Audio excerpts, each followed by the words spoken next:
Welcome to the debate. It's good to be here. I want to start with something very simple. Just raise your hand. Now lower it. It feels like a command, doesn't it?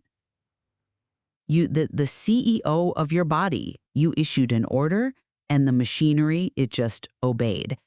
But the real question is, who is the you that issued that order? That is what we're tearing apart today. We're looking at the oldest border dispute in human philosophy, the line between the biological machine and, well, the ghost in the machine. It's the conflict between the rationalist, materialist view that you are, in essence, a wet robot made of meat and electricity, and the existentialist view that argues there is a soul, or at the very least a distinct, immutable self that's just writing inside the vehicle. The source material we're looking at today poses a really deceptively simple question. Does the soul truly exist as an independent entity, or is what we call the soul just the exhaust fume of brain activity? And I'll be taking the position of the advocate today. I am arguing from the rationalist perspective we find in the text. My stance is that science, logic, and matter, they are sufficient to explain the entire human experience. Consciousness isn't a miracle. It's a biological output. No magic dust required. And I will be playing the dissenter. I'm representing the existentialist perspective. I'll be arguing that you simply cannot explain the I by looking at the wiring. We're focusing on the primacy of human feeling, that undeniable reality of the observer behind the eyes. You can explain the car, sure, but I'm here to argue for the driver. Okay, let's get into the position statements. I want to begin by just clearing the fog around this word soul. We use it so loosely, soul food, soul music, lost souls, selling your soul. But if we're going to be rigorous, if we strip away the poetry and look at the hard material reality, we have to admit that what we are actually describing is, without exception, electrical activity inside the brain. That's a bold reduction, right out of the gate. Well, it's the only reduction that actually fits the data. The premise I'm operating from is that the physical dependency of the mind is absolute. The source material highlights this brutal, but I think necessary truth. If the brain is damaged, personality and feelings disappear. This is the cornerstone of the argument. I mean, think about Phineas Gage. Think about Alzheimer's. A stroke. You're talking about damage to the instrument, though. No, I'm talking about damage to the person. If the soul were an independent driver, completely distinct from the car, then slashing the tires shouldn't make the driver forget how to speak French. It shouldn't change their moral compass. But it does. If you alter brain chemistry with a drug, you alter the personality. If you damage the frontal lobe, you can turn a pacifist into a violent aggressor. If the self can be so fundamentally rewritten by physical trauma to an organ, then the self is not a separate entity. It is the hum of the machine. There is no signal without the wire. You're making a compelling case for the hardware, I'll give you that. But I think you are fundamentally missing the software and, more importantly, the user. You're conflating the vessel with its contents. The vessel generates the contents. That is the entire point. Does it? Or does it just display them? My position, the existentialist view, it starts from the inside and works its way out. The text opens with this really profound observation. You don't see yourself, but you feel yourself every moment. We can talk about neurons until we are blue in the face, but that ignores the primary data point of our existence, the feeling of being. But feelings are just chemical states. Well, that's the outside view. Look at it from the inside. When you feel sad, when you are terrified, when you're in love, that experience has a qualitative texture that biology alone can't explain. Philosophers call it qualia. You can put me in an fMRI machine and show me the sector of my brain that's lighting up with sadness. But that red blotch on the screen, that is not the sadness. The sadness itself is heavy. It hurts. It has a reality to the observer that is more real than the atoms making it up. Okay, but is that heaviness real, or is it just how the interface presents the data? A computer desktop has a trash can icon. It looks like a trash can, but there is no literal trash can inside the computer. It's just a representation of code. Your sadness is the trash can icon. It feels real because it needs to be accessible, but it's just a user interface for cortisol and synaptic gaps. But to the person feeling it, it is the only thing that's real. My argument is that there is a clear distinction between the mechanism and the observer. The body is the vessel, yes, I agree, but the sheer, immediate reality of consciousness suggests a center of gravity that holds the experience together. And that is what we call the soul. Not some ghost, but the I that endures the changing weather of the brain. The I that decided to raise the hand to go all the way back to your opening. The weather of the brain. It's a poetic image, I like it, but let's test it against the mechanics. This leads us directly into our first core area of debate, the mechanism of sensation versus the actual experiencer. And this is where the materialist view, for me, usually starts to crack. The text asks a very specific question that haunts this entire debate. Who feels pain? The organism feels pain, the nervous system detects damage, and it processes it. This is well documented. Be precise, though. We know the mechanics. A nerve ending in your finger is triggered, let's say by a flame. A signal shoots up the spine, it hits the thalamus, it registers in the somatosensory cortex. We can trace that wire perfectly. But a wire doesn't scream. A wire just transmits a signal that says, high temperature at location A. A computer can register an error code. But the computer is not suffering. That's because the computer lacks the complexity of our avoidance systems. It's not about complexity. It's about the nature of the experience itself. The existentialist argument is that there is a massive gap between the electrical signal of pain and the agony of pain. Who is the entity that's actually hurting? Who is the audience for that signal? If I'm just a bundle of cells, why does the destruction of those cells feel like a tragedy to me? You're assuming suffering is something magical or, distinct from the signal. You're looking for a little homunculus sitting in a theater in your brain, watching the pain on a screen. The rationalist rebuttal in the materialist quite clear on this. Sensation is an evolved illusion. Illusion is a very convenient word when you're not the one stepping on a Lego or watching a loved one die. It feels real. Absolutely. It has to, because evolution is a harsh architect. The brain has one job: keep the organism alive long enough to reproduce. So if you touch a hot stove, the brain needs you to let go immediately. It doesn't send a memo saying, tissue damage imminent, please advise. That's far too slow. It creates a blinding flash of agony. That agony isn't a soul reacting, it is a user interface designed to be impossible to ignore. It's a coercive mechanism. So you're telling me my pain, the deepest suffering of my life, is just a compelling push notification? Exactly. It's a data point that forces a behavior. We see this in simple organisms. An amoeba recoils from heat. Is the amoeba displaying a soul? Is it pondering its suffering? Or is it just executing a biological imperative to avoid dissolution? But there is a huge qualitative difference between a reflex and grief, between a physical recoil and the existential weight of agony. An amoeba moves away. A human being writes poetry about the pain, stays in the pain, learns from it. That's just a difference in processing power. Or is it? Or is it just that our agony has higher production values because our brains are that much more complex? The rationalist argument is that what you call the soul is just the centralization of all that data. The brain creates the illusion of a self because a self cares about its own survival.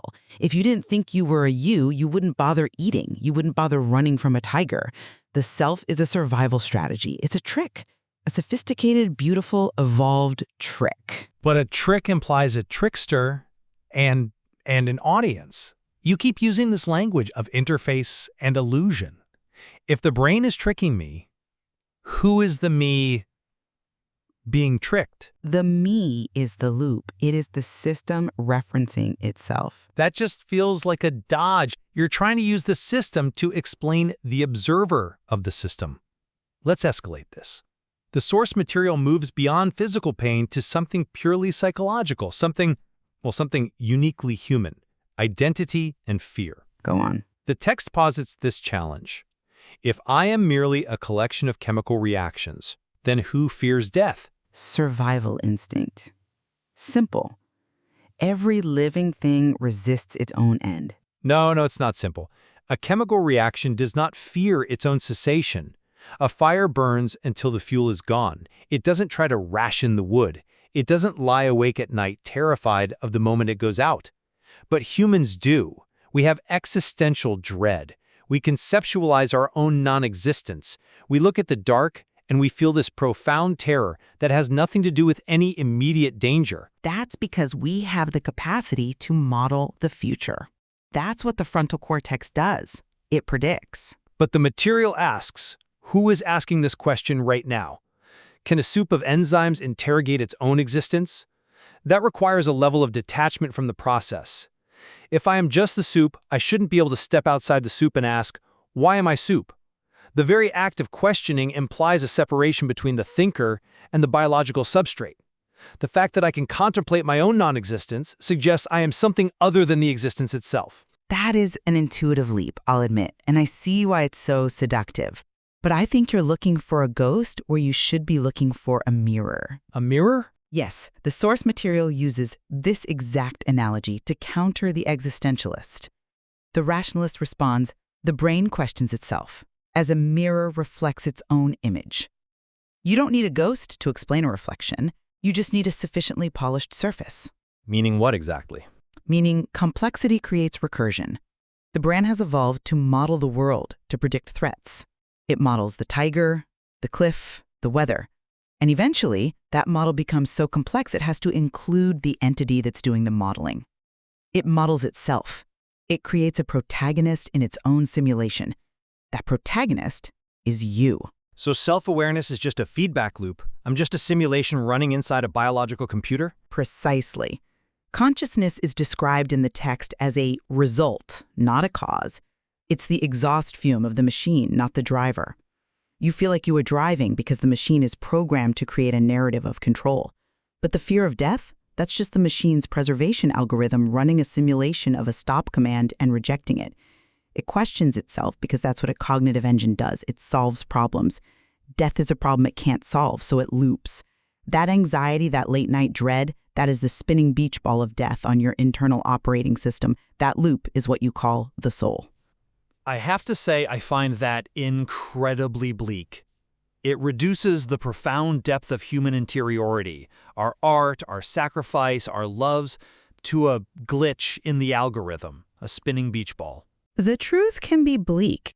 That doesn't make it any less true. The universe is not obligated to provide us with a magical purpose or a permanent spirit. We are biology, and biology decays. But does your bleak truth actually cover the whole picture? Or are you just ignoring the parts that don't fit into your model? This brings us to the third topic, the limits of science and measurement. The existentialist in our text expresses profound doubt about this materialist confidence. The line is, if there is nothing behind the curtain, why do we feel that we are more than thinking flesh? Thinking flesh. It's a visceral phrase. It's meant to trigger a disgust reaction, really, to make the materialist view seem grotesque. It's meant to trigger a realization of absurdity. If we are just meat that thinks, why do we have this overwhelming universal intuition that we are something else? Why does every single culture in human history develop a concept of the soul? The argument here is that the lack of physical proof for a soul isn't proof of absence. It's a failure of current scientific scope. As the text suggests, perhaps science has not yet arrived. I see that as a classic God of the gaps argument. We don't understand it yet, therefore, it must be magic. That's how we used to explain lightning. It's how we used to explain disease. It's not an argument for magic, it's an argument for humility. Think about radiation. We didn't see it for thousands of years, but it was there. It was killing us or warming us. We felt its effects. But if you told a scientist in the year 1200 about invisible rays that could melt your skin, they would have called you a mystic. We didn't have the Geiger counter, we lacked the sensor. Why is the soul different? Why is it so impossible that there's a layer of reality, a dimension of consciousness that our current voltage meters just can't pick up? Because science describes everything that interacts with the physical world. That's the rationalist rebuttal. If you claim the soul exists and you claim it interacts with the brain, which you do by saying it feels pain or decides to speak, then it must have a physical signature. Energy doesn't just come from nowhere. If the soul pushes a neuron to fire, we should see that energy spike. We don't. We just see the neuron firing based on the neuron that came before it. Or maybe we're looking for the long signature. Maybe the interaction isn't energetic in the way we currently understand energy. You cannot simply say science hasn't arrived to justify a belief. You have to provide a reason to believe there's a destination to arrive at. If it cannot be measured, evidenced, or predicted, then claiming it as fact is intellectually dishonest. It's wishful thinking disguised as philosophy. You want to be special. You want to be more than meat. I get it. But wanting it doesn't make it true. Or perhaps your definition of evidence is too narrow. You're trying to measure a poem with a ruler. You're trying to weigh grief on a scale. If the soul is the observer, you can't observe the observer with the tools of the observed. If the grief changes brain chemistry, the scale should move. And it does. We can measure cortisol. But the cortisol is not the grief. We're going in circles because you refuse to acknowledge the interiority. The dissenter's point is that we're using the wrong instruments. We're looking for the soul in the voltage of the neurons, but maybe the soul is in the pattern or in the relationship between the parts or in something we haven't even conceived of yet. To say it is not there just because I cannot see it with this specific microscope, that's a form of arrogance. It assumes our current toolbox is complete. Now, to say it is there because I feel like it should be is a form of fantasy. The brain is the most complex object in the known universe. It has 100 billion neurons, each with 10,000 connections. We do seem to be at a stalemate, much like the characters in the source material. We've stripped the arguments down to their bones. On one side, you have the thinking flesh, the biological reality that damage to the brain damages the self. It's a closed loop of cause and effect. We are matter that has learned to think. And on the other side, the invisible believer, the undeniable internal experience of being an I that feels separate from the meat. The conviction that the view from the inside matters more than the view from the outside. The belief that the sensation of being alive is not a trick, but a truth. The text closes with this beautiful, frustrating set of paradoxes that summarizes this perfectly. The existentialist asks, if the soul is an illusion, then who believed in this illusion? And it is a strong closing jab. It implies that the act of believing requires a believer. You can't have a thought without a thinker. You can't have a trick without a mark. I mean, even if I am a simulation, I am experiencing the simulation. But the rationalist counters with the materialist paradox, which I find equally devastating. And if it is real, then why can't we measure it? Touché. If this soul is so central, so powerful, so responsible for our fear and our love, why does it hide so perfectly from every instrument we possess? Why does it just vanish the moment the oxygen is cut off? Why does it degrade when the neurons degrade? Why does it seem so terrified of physical damage if it's supposed to be non-physical? Because perhaps it's not a thing to be measured, but a process to be experienced. And yet, here we are, two biological entities discussing it, using electricity to debate the existence of the ghost. The tension remains. We are stuck between the thinking flesh and the invisible believer. The source material leaves us with a final open question, and it's one we can't answer for you. It asks simply, whose side are you on?